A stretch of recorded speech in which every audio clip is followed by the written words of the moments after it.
What's up, everybody? Brett here. Happy today to be bringing you yet more news. It's Friday, so you know what that means. It's another dev blog from the Battle Brothers crew. Oh, man. So, the Anatomists. We're finally going to get at least some idea of one of the types of, I don't know what to call them, classes, beginnings, different campaigns, the new origins. That's what I'm looking for here. That we're going to have access to March 10th in the coming, I guess it's a FLC because you don't have to pay for it. They call it a DLC, but I think it's free. So we'll call it an FLC. So without any further ado, guys, the Anatomists. I'm going to read this. I've got a bit of a cold. So if it sounds like I'm reading with like straws in my nose, I kind of am. But let's jump in and talk about it, speculate. Living in the world of Battle Brothers is no picnic. Between nobles for whom you are nothing but a chess piece in their great game, beasts that want to eat you alive, and necromancers that want to raise your corpse once you're dead, how does one make sense of it all? The Free of Flesh and Faith DLC coming to Battle Brothers on March 10th, so nice to have a date, introduces two very different paths that promise salvation from this mortal coil. Hamlet reference check. Manifested in two new origins to play your campaign with. This week, we're dissecting the first of these, the Flesh and Of Flesh and Faith, the Anatomists. Let's look inside. Anatomists are a group of researchers whose unquenchable thirst for knowledge trumps their sense for decency and their need for social acceptance. Shunned for disturbing the peace of the dead to advance the bounds of scientific knowledge, they've been mistaken for necromancers more than once. I think I compared them to necromancers in my last video. There is a path to become more than mere men, to conquer life with knowledge about the flesh, paved with the dissection of the fallen. With about all there is to be learned from disassembly of the human body already learned, they now look to you to provide them with new and exotic specimens. Imagine what wondrous insights the study of greenskins could yield. Oh, and a great lindworm, imagine what secrets lie but waiting to be discovered behind their scales. I like the idea of being kind of forced to engage with every type of enemy in the game. I already do that, but I think it's maybe cooler for newer players or people who have like a really try-hard play style. You know, you got to get out there and fight some lindworms sometimes, man, and lose some brothers. It's tough. Fueled by an unquenchable thirst for knowledge, the Anatomists have spent years dissecting the exotic and the alien.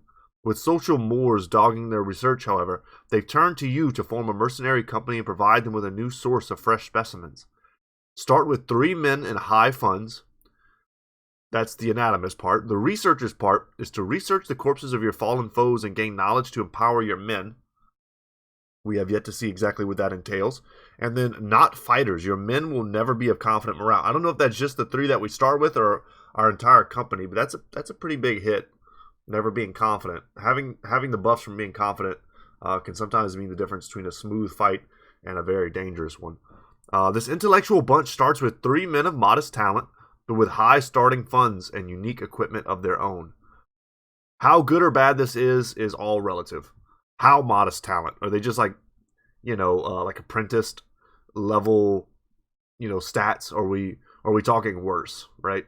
High starting funds. How much are we talking about? An extra 500 gold to begin the game with? It's, in the course of a long run, 500 gold is nothing. So does that really offset the mediocrity of your 3 starting bros? And then unique equipment. How unique? How good? The gladiator equipment for that run is pretty sick. I don't know if the equipment is quite unique, but it's pretty badass, and it kind of helps you in your beginning. But yeah, all remains to be seen. Because they're really not fighters, but thinkers, they can never be quite confident going into battle. However, the very first time they manage to kill a specimen of any non-human opponent in the game, they'll dissect the corpse and create 1 potion unique to that type of opponent. Okay. This potion can be imbibed by any of your men to permanently mutate their body in a somewhat painful process, potentially involving the violent discharge of bodily fluids in order to gain special effects. If you're aware of The Witcher, you should have a pretty good idea of how these mutations work. That's sweet. I'm happy they even acknowledge that, I don't know if they ripped this off of The Witcher, but it's a great idea. It's a cool idea in The Witcher, except the fact that they're getting permanent buffs is pretty sweet. And you even kind of get a little look at the inventory here. They have these books also, which is some sort of item, perhaps like a weapon. Instead of holding a shield, perhaps you hold a book that has different effects. But permanent mutations with some negatives Violent discharge of bodily fluids. I don't know about that. But let's see. They're giving us one example here. The potion of Fleetfoot. Developed from drugs found on goblin frontline troops, this concoction can grant a man the celerity typically found in the diminutive greenskins. May result in minor skin discoloration. Alright, that's funny. If your brother turns a little bit green, that's hilarious. It's worth nothing, so no point in selling it. The action point costs of the rotation and footwork skills are reduced to 2. It's been so long since I played Battle Brothers that, like, I know what these abilities are, obviously, but the implications, I might be missing a trick.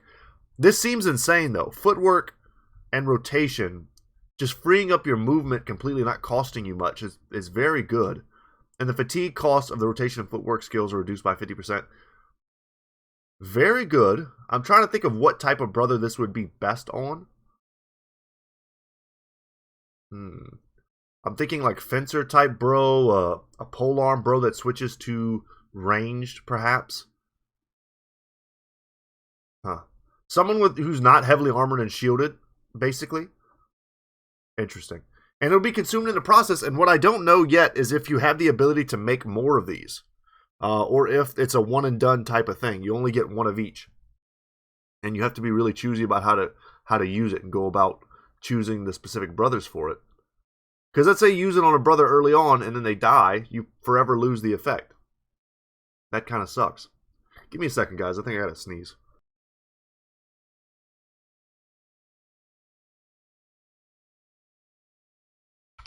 I 100% had to sneeze. You need to give me one of these concoctions. Give me a concoction from the Alps, maybe. Get the ability to jump into people's dreams. I can't wait to see what the all the different potions are going to be. That alone kind of makes me want to play the campaign by itself. Because defeating any type of opponent for the first time grants you a potion with its very own special effect, the Anatomists have a lot of incentive to hunt down each and every type of opponent in the game. And sometimes as soon as they are able to. To aid you in this, the Anatomists also have access to 4 different ledgers. Okay, here we go. Where they make notes of any opponents already dissected. These are for beasts, greenskins, the undead, and legendary creatures. Got it. The latter allowing for potions with particularly powerful effects. So you kill the Ratchageist, I'm assuming you get something insane. Evolving your body by unnatural means is an exceptional affair, which is why it is accompanied by a bunch of new events that tell about the experience. And because a unique origin like the Anatomists should do their tainted business in style, they can also hoist an entirely new and appropriately creepy player banner for their company. So this looks like it might be the starting gear for their bros. You get some cool, like, very light armor, light to medium armor, probably medium armor, something in that vicinity. Once you start seeing a little bit of metal pop up, you can assume it's got a bit more armor. And this is a very cool looking medieval-inspired banner here. You can now wishlist the free DLC on Steam by clicking here. Visit the Overhype Studios Discord to discuss everything. Got it. And join us next week where we take a closer look at the other new origin that offers a great purpose in life and promises a path to salvation, the Oath Takers. So, going into this, I wasn't that hype about the Anatomist. Just the aesthetic is not really normally my thing. They're a little less witch huntery and a little more like plague doctory. There's some kind of cool amalgamation. And if you throw in the Witcher too, they're like, if you take those 3 things and put them in a pot, this guy would come out. So, I don't know, they're sort of Tim Burton-y. That's not really my style, man. You give me a Grail Knight and a greatsword and tell me to go and like cleave the wicked. Like, I'm all about that. But their mechanic of making unique potions and keeping these ledgers, whatever these ledgers entail, I don't fully understand yet how the books play. But hopefully they give some effect or something. I don't know. I would just be wildly speculating to guess. Or maybe they do really nothing and they just kind of keep track of stuff. But I'm hoping they have some sort of in-battle and on-campaign campaign map effect. But the Oath Keepers are going to have to do something sick. Or Oath Takers, rather. Oath Takers. I'm probably going to get that wrong a lot. The Oath Takers are going to have to do something sick in order for me to not want to play these guys. I mean, I don't know if I'm down to do 2 complete Battle Brothers Let's Plays. We're talking a lot of episodes. But I like to do one full playthrough, so it's and maybe like one small one on the side where I just kind of test stuff out and have fun with it. But we'll have to see what the mechanics are. This kind of gives the game some longevity, right? You're gonna want to hunt down all the legendary monsters, and you can only do that at the end game. So, without major spoilers and stuff, like you're gonna have to play this almost to the end to get maximum lore stuff out of it. And I'm all about the lore. So I think they've kind of got me hooked here. But we'll have to wait till next Friday and we'll talk about the Oath Takers and we'll see what they do. But guys, that's going to be it for me today. Hopefully you're as hype as I am. My name is Brett. Channel's Goodtalk Gaming. And as always, I'll see you in the next one. Take care, y'all.